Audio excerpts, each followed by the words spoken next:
O ex-presidente Luiz Inácio Lula da Silva, do PT, tem 40% das intenções de voto e aparece na frente do presidente Jair Bolsonaro nas eleições de 2022, segundo a pesquisa XP e PESP, divulgada ontem. No levantamento, 24% dos entrevistados declararam voto ao atual presidente, 2 pontos percentuais a menos do que na pesquisa do mês passado. Já Lula tem 2 pontos a mais do que no último panorama. Ciro Gomes aparece em terceiro lugar com 10%, seguido de Sérgio Moro com 9%, Luiz Henrique Mandetta e Eduardo Leite, ambos com 4%. O petista também lidera cenário alternativo, em que João Dória entra no lugar de Leite com 5%, e são incluídos Datena, que soma 5%, e Rodrigo Pacheco com 1%. Segundo a XP e PESP, Lula também sai na frente do levantamento espontâneo, quando as opções de candidatos não são apresentadas ao entrevistado. Neste caso, o petista passou de 25% para 28%, enquanto Bolsonaro segue com 22%. Ainda de acordo com a pesquisa, as avaliações negativas sobre o governo do presidente Jair Bolsonaro cresceram. No levantamento atual, 54% disseram considerar a gestão ruim ou péssima, 2 pontos percentuais a mais do que na última vez. Em outubro de 2020, o percentual era de 31%. Os que consideram o governo bom ou ótimo são 23%. A pesquisa XP e PESP entrevistou 1.000 pessoas de todos os estados. A margem de erro é de 3,2 pontos percentuais para mais ou para menos. Para a Jovem Pan, William Tenório. Bom, o que eu direi sobre isso, né? 40% dos brasileiros querem Lula presidente da República. Bom, eu vou aplicar aqui a teoria do fruto da árvore envenenada. Essas pesquisas políticas eu não consigo dar credibilidade a elas. Portanto, para mim, se as pesquisas que têm a ver com eleições não têm credibilidade, o fruto delas não tem validade alguma, ou seja, já estão envenenados.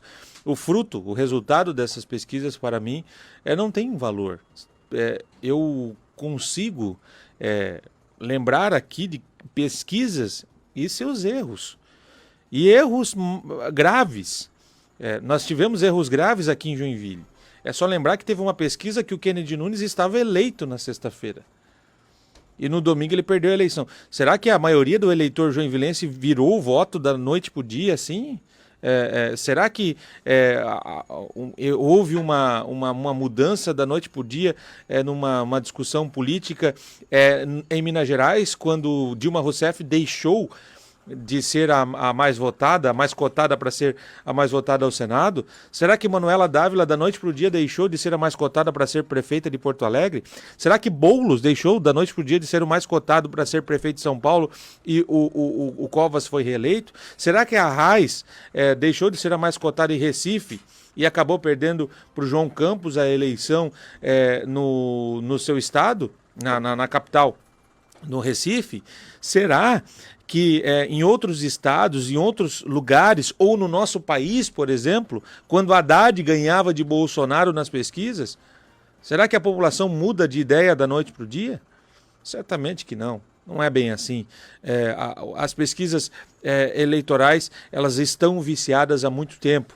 É preciso uma seriedade maior no trabalho dessas empresas, muitas delas com uma posição.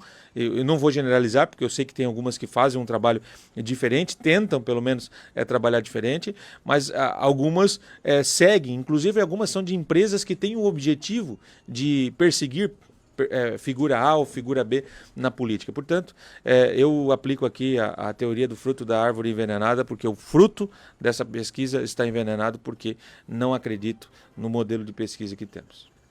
O método, só para não ser questionado pelo método, há um método para a pesquisa, mas não há aplicação dele da maneira correta. Só alguns destaques aqui da pesquisa, porque ela, na verdade, foi feita pela XP. E a XP ela é uma instituição de investimentos, enfim, ela não é uma instituição de pesquisa propriamente dita, né? Ela encomendou essa pesquisa e aí tem alguns números aqui, né, do crescimento, da rejeição que é constante desde outubro do ano passado, quando era 31%, e hoje está em 54%. Em contraste, a visão desses indicadores, né, na situação econômica, existe uma percepção sobre as chances de manutenção de emprego que seguem tendência de crescimento, manutenção de emprego, então a população acredita que vai se manter no emprego, né? O grupo vê que possibilidade grande ou muito grande de continuar empregado, isso chega a 56%. E aí tem outras, essa pesquisa está aberta ao público, né? Ela está sendo distribuída pelos WhatsApps de todo mundo, eu recebi em 2 grupos, e ela faz várias simulações. E o que eu achei interessante é que não pode ser, por mais que existam todas esses casos de erros em pesquisas, a gente não pode desconsiderar uma pesquisa feita por uma instituição financeira que não tem absolutamente nada a ganhar se estiver tentando enganar a população, enfim, porque vai refletir diretamente nos seus próprios investimentos, né? E aqui no final eles falam um número bem interessante que talvez passe despercebido, é que a pesquisa foi feita em 66% em cidades do interior e não nas capitais, onde o Bolsonaro sempre esteve muito mais forte, né? Então isso também é um dado relevante que precisa ser levado em consideração. E sendo verídico ou não, próximo ou não, enfim, é um balizador.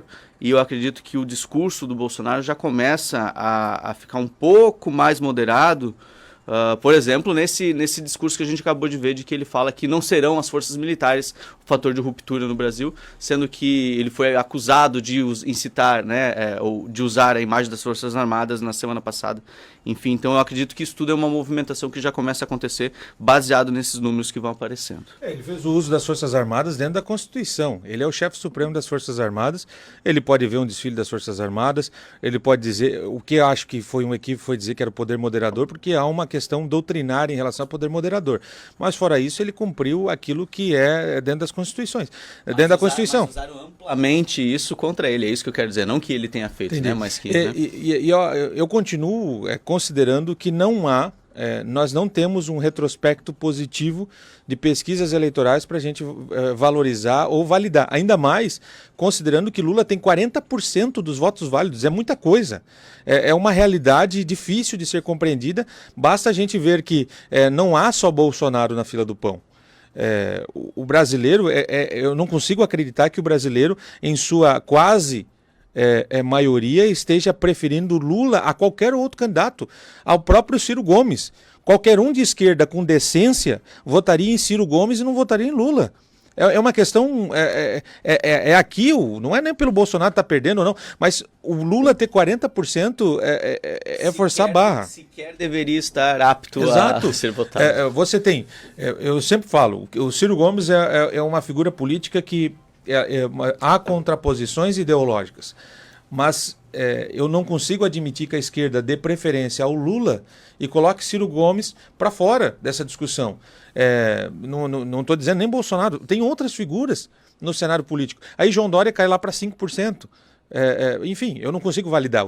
Para mim, eu aplico a teoria do fruto da árvore envenenada e prefiro acreditar de que o senso de justiça da população vai ser maior e não vai colocar Lula na presidência novamente.